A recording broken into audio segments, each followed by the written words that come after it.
అనగనగా ఒక అందమైన ఊరిలో ఒక పెద్ద మంచివాడైన ఏనుగుండేది. అదే ఊర్లో ఒక చిన్న బక్కచిక్కిన కుక్క కూడా ఉండేది. ఆ కుక్కకి చాలా ఆకలుండేది. ఏనుగు తినేటప్పుడు పడిపోయిన ఆహారాన్ని చడీ చప్పుడు లేకుండా వచ్చి తినేసేది. ఎవరూ చూడకుండా తింటే బావుంటుంది. ఏనుగు అన్నీ గమనించింది, కాని కోపపడలేదు. అది నవ్వుతూ ఇలా చెప్పింది, నువ్వు భయపడకు చిన్నోడా, నాతో కలిసి తిను. నిజమా? నన్ను తరిమేయవా?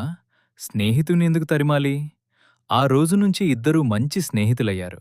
ఒకరు లేకుండా మరొకరు తినేవారు కాదు. కలిసి ఆడేవారు, నవ్వుకునేవారు. నువ్వు నా బెస్ట్ ఫ్రెండ్ ఎప్పటికీ. ఒకరోజు ఒక గ్రామస్థుడు ఎవరూ గమనించకుండా ఆ కుక్కను తీసుకెళ్లాడు. నా స్నేహితుడా? స్నేహితుడు లేకపోవడంతో ఏనుగు చాలా దిగులు పడింది. తినలేదు, స్నానం చేయలేదు. నా మిత్రుడెక్కడా? ఈ విషయం రాజుకు తెలిసింది. రాజు తన తెలివైన మంత్రిని పిలిచాడు.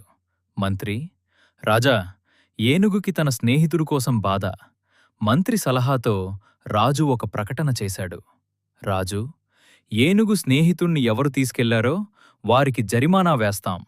ప్రకటన విన్న గ్రామస్థుడు కుక్కను వదిలేశాడు. కుక్క పరుగెత్తుకుంటూ తన స్నేహితుడి దగ్గరకు వచ్చింది. నేను వచ్చేశా. ఏనుగు ఆనందానికి అంతేలేదు. తన తొండంతో కుక్కను లేపి తలపై కూర్చోబెట్టింది. ఇద్దరూ ఎంతో సంతోషంగా ఆడుకున్నారు. పిల్లలు, నిజమైన స్నేహం రూపం చూసి రాదు, హృదయం చూపు వస్తుంది. పిల్లలు, కథ నచ్చిందా? నచ్చితే ఒక లైక్ ఇవ్వండి. ఇంకా ఇలాంటి మంచి కథల కోసం కథల బంగారు లోకంని సబ్స్క్రైబ్ చేయండి.